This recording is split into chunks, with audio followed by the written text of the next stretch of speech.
Okay, folks, I've got something really important to talk to you about.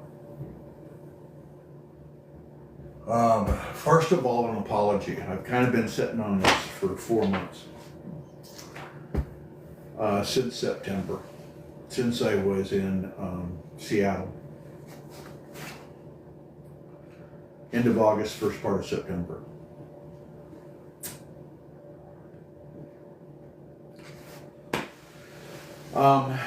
They said they would release the Epstein files, get to the bottom of it, show us everything.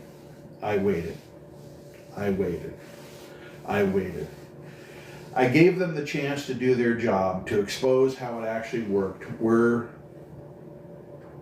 how it happened, who facilitated, and how the pipeline operated. This is not going to be another one of those stories where they talk about whether or not somebody drew pictures and sent birthday cards and, visited an island or that other stuff. This is far more important to that.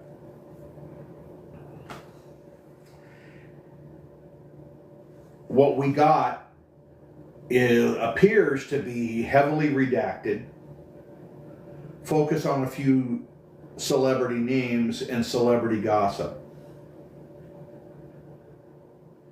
And zero investigation into where the girls came from a 20-year operation.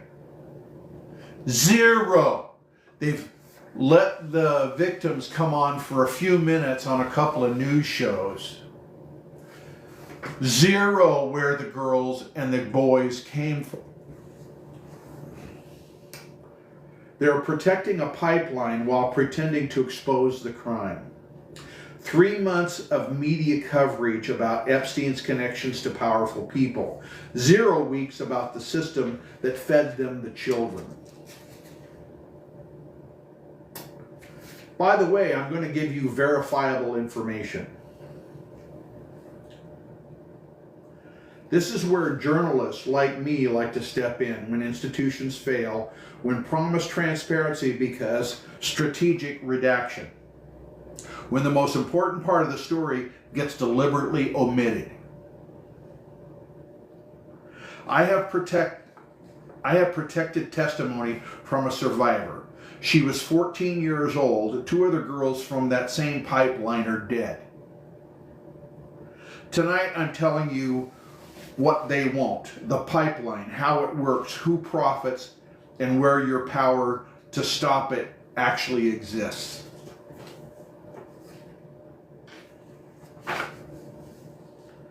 You ready for this, brother?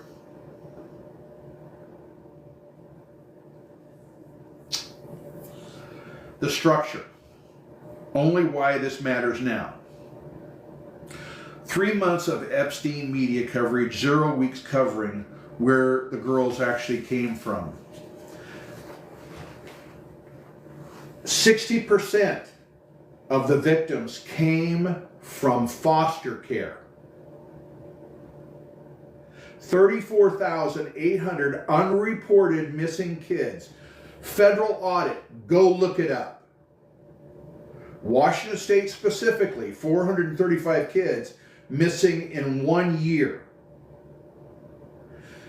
The federal government has documented CPS workers as facilitators and payment receivers. States failing mandatory screening when kids returned.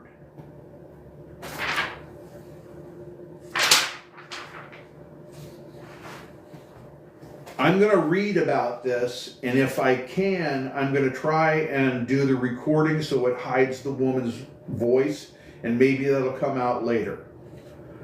Survivor, age 35 now, willing to speak through Shield Law. So I was going to Washington State to do some promotions for my book, and also some diplomatic work with Native Americans and some other groups on some international projects. I was contacted by her because she knew somebody I knew, and she invited me to meet her where she worked, and it was called her graduation day.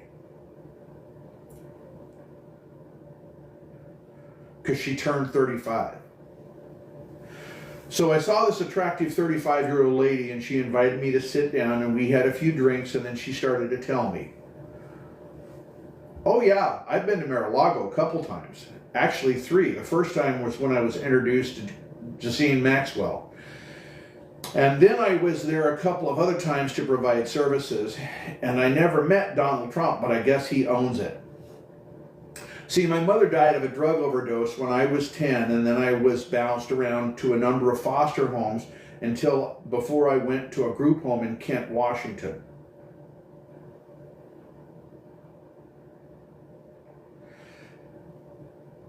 I was, I think, 11.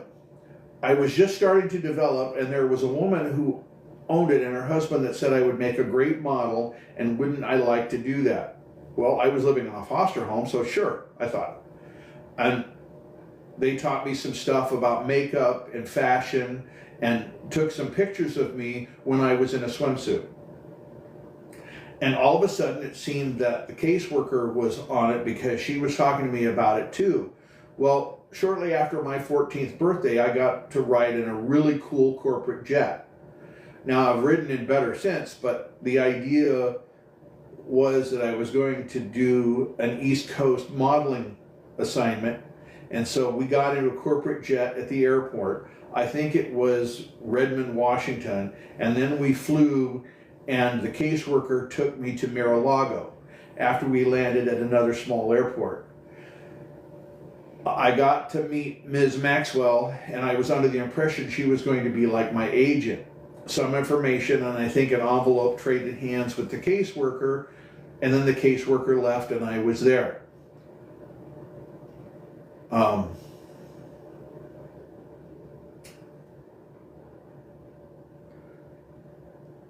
So she was telling me this because I'm a journalist and author and thought I could do something with the story.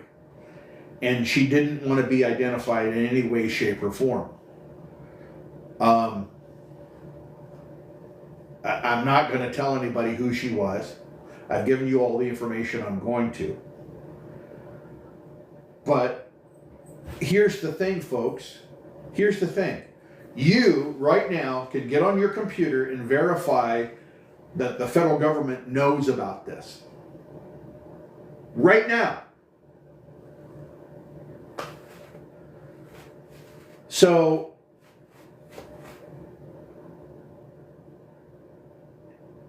foster care, CPS worker, private plane, introduction to Maxwell, 2 subsequent trips and service to others.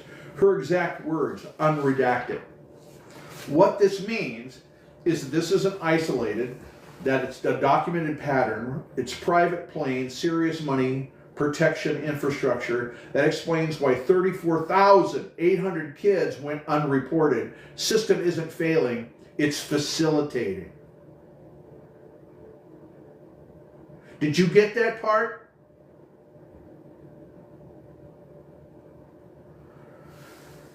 Okay, so not everyone that owns a corporate jet is trafficking kids. Not every CPS worker is taking payments. Not every FBI agent's time is being wasted reading emails. Not every cop is looking the other way. Some of you feel like you're hanging on meat hooks right now. Yeah, me too.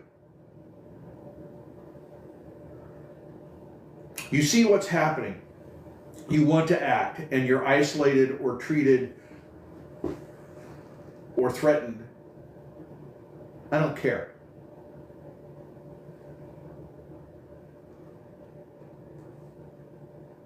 We see these victims. We'll do more if we can. So, the federal government just got done spending, I think they said, what was it? Justin, did they say 400 agents? I think so. 400 agents that were looking at Epstein's emails. Who gives a shit? Why don't you take those agents and sign them to every single state and see if you can find where these kids went to? That to me is a lot more important than this other crap. I don't care about birthday cards and drawings.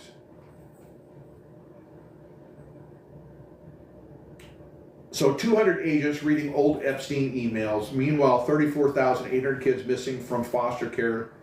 Where are the 4 agents per state finding these kids? When the president pardons drug traffickers 400 tons of cocaine and the system goes to the top, you can't win federal. Your power is local, state, CPS, county, foster care, law enforcement, state attorneys general. Demand mandatory screening, prosecution, and accountability now. While media covers scandal theater, be the change that protects kids. Okay, so let me talk to you about something altogether different. Let's say that this organization was selling tomatoes and peaches. If the top boss got caught with his hand in the cookie jar and so did the number 2 person, does that mean that the whole organization that was facilitating the tomatoes and peaches would disappear? What say you, Justin? You think the whole thing just disappeared? Because those 2 people? Okay, maybe we need to get rid of this shit. Federal prosecutors charged Jeffrey Epstein with trafficking covering from 2002 until he was arrested in 2019. Do the math. Do you think this lasted for 20 years? Virginia Guffrey, age 16, recruited at Mar-a-Lago. Giselle Maxwell immediately trafficked into established network.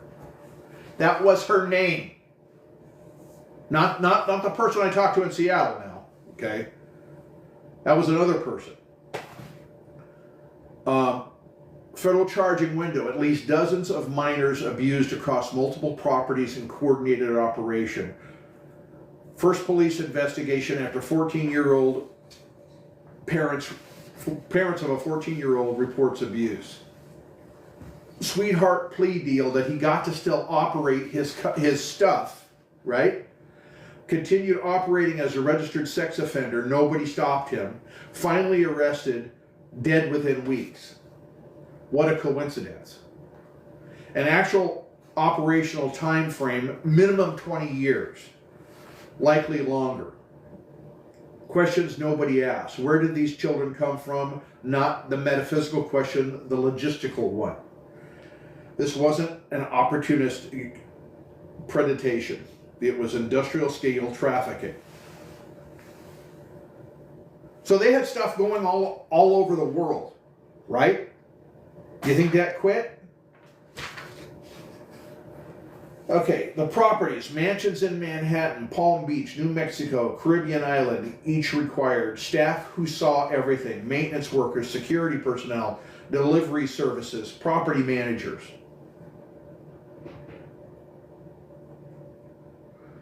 Folks, we need to pray for these kids. We need to pray that there is some FBI somewhere who's going to investigate this. Okay, so this was something that produced over 1.9 billion in wire transfers. That's that they can track. Do you suppose people went, oh, I don't want no money no more?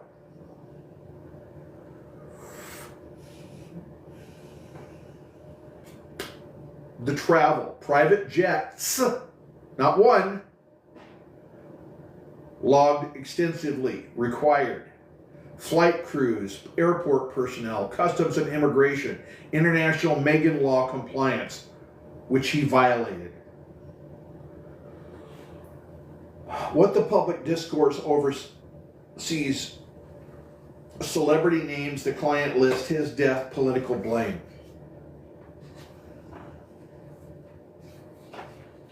What they seem to be ignoring. Where did these children come from systematically?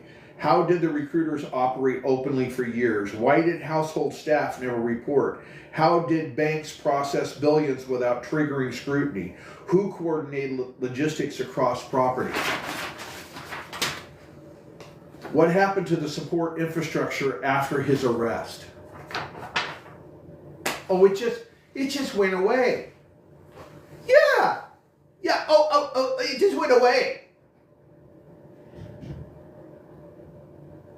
Victims have stated that anyone who visited Epstein's home would have been aware that what was happening. They want to know why only one person, Maxwell, is serving 20 years and has been held accountable when pilots, assistants, business associates, janitors, everybody seem to know. The Epstein Victims Compensation Fund paid out $120 million to 136 survivors. Do you realize what a tiny percentage that is over 20 years? That's not 1 or 2 or 3 14-year-olds. The infrastructure question. This wasn't a lone predator. It was a trafficking operation with human resources, lead coordinator, recruiters, household staff, pilots, property managers, security, banks processing, accountants, lawyers, offshore structures. Folks, I'm going to have to come back to this. I'm about ready, my head's about ready to explode. Look, I did sit on this for about 4 months, but I was hoping that somebody in the media would grab a hold of the rest of the story instead of this little titillating, fanciful names on a door kind of thing.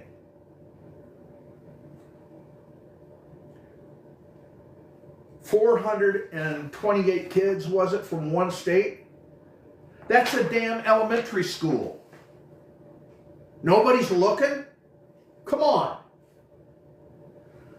Look, folks, just so I can get some of my own psyche back here, I'm going to need to meditate and pray and seek the Creator's face on this, because there's been a few times that I filled my garbage bucket and it wasn't from paper.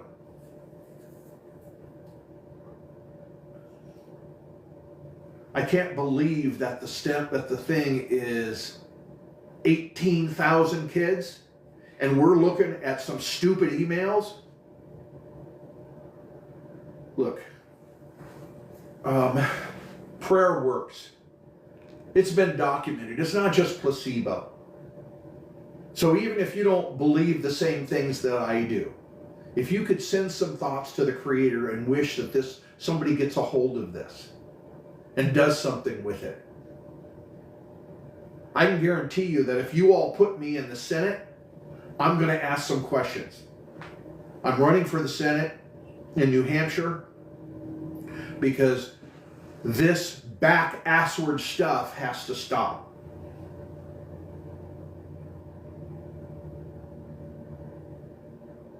There's an old saying that people are not judged by their civilization, that they're judged by how they treat their prisoners and kids. And let's just say, as where kids are concerned, we're not doing a very good job.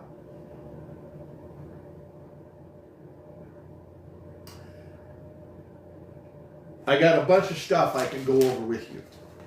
I can't do any more today. Maybe we'll do another segment. But please, take a moment and well wish or meditate or pray or do whatever for these little kids that are being trafficked. Let's get a solution. Namaste.